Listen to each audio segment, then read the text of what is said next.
Today I want to talk to you about my entrepreneur buddy and two problems that I think every freelancer has to face.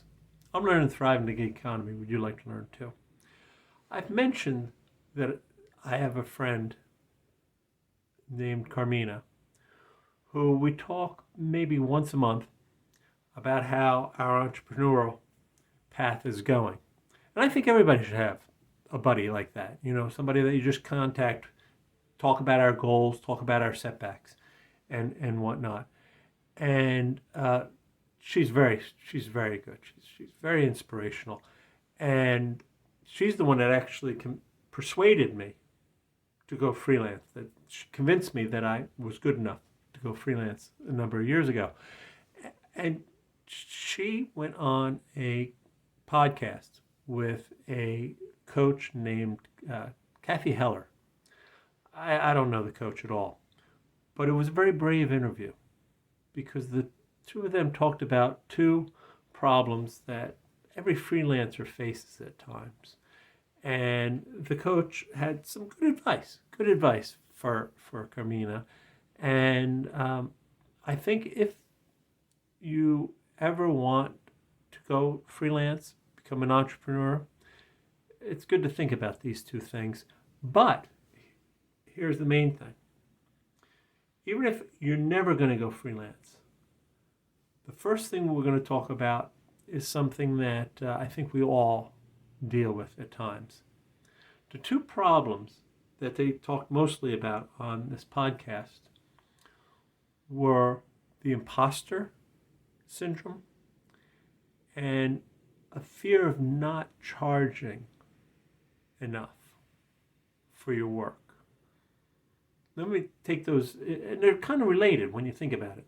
The first one is the imposter syndrome, where you feel like, people are going to find out I'm a fraud, that I really can't do this. They think I'm better than I am. I'm going to foul this up. I'm going to disappoint everybody. And I think we all have faced that at times. I had it a little bit easier when I went freelance because, after all, I had 35 years of writing and editing experience before I went freelance. So it's not like I was a newbie going into a new field. But I will tell you, one time back when I was a Sunday company news editor, I was walking through the newsroom and I was thinking to myself, this entire news organization has basically put all this trust in me. Why would you do that? And I stopped and I laughed out loud. I was alone in the newsroom and I laughed. Because I said, well, think about it, Bruce. You're 14, 15 years in the company. You've worked in various offices, on various teams. You've shown yourself to be a prudent editor and manager. You've gotten good evaluations above. You've shown that you have no fear whatsoever in calling anybody night or day to talk about breaking news. And, you're old enough and mature enough to understand that, hey, this could be a big problem. I better call in the big bosses. You're exactly the type of person they would say should be running the Sunday shift when they need somebody. And I always laugh about that. I always remember that whenever I start to feel imposter syndrome. I remember there was a time when I was walking through the newsroom and I thought, why would they ever trust me with this? So imposter syndrome was never as big a deal for me. The second problem, though, that they discussed and that is feeling like you're not sure what to charge, so you undercharge people because you feel like you're not going to give them enough value, so you cut your pay, basically. And I struggled with that at first, and I'll tell you, there's one or two clients, especially early ones, that got a pretty good deal out of me because I wasn't sure what to charge. I had 35 years experience, but none as freelance. I'd worked in the same company for 19 years before I went freelance, so I had no idea of the marketplace. And it took me a while to really start to raise my rates. I still probably am a little bit lower than some people might charge, but the flip side is that I'm only dealing with clients I like. I have a pretty comfortable relationship.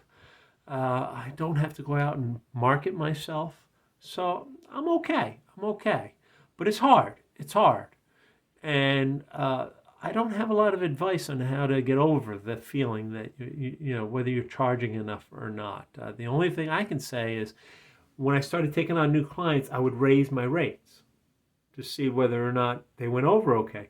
Most of them were okay with it. In fact, one or two of my early clients came back eventually and said, you were undercharging us at some point. Uh, that's about the best I can tell you about. I don't know. Have you ever faced the imposter syndrome? And what did you do about it? Because I had that realization in the newsroom, and since then I really haven't faced an imposter syndrome that much. But if you've got advice, please put it down below. I'm sure it would help everybody because everybody faces the imposter syndrome. If you have some good advice on how to set your rates and raise your rates, please put those down below. I think people would like that too. And I'm going to put a link in the description to the podcast where my entrepreneur friend talked to her coach about these two things, the imposter syndrome and a fear that you're not charging enough. And so you can hear the coach's advice. This is not an endorsement of the coach. I'm not getting paid for it or anything like that. I don't actually know anything about the coach. But I want you to listen to Carmina, my friend, because what she talks about is really interesting. And it shows just how strong and open she is. I was really impressed by it, by the podcast, and I think you will be too.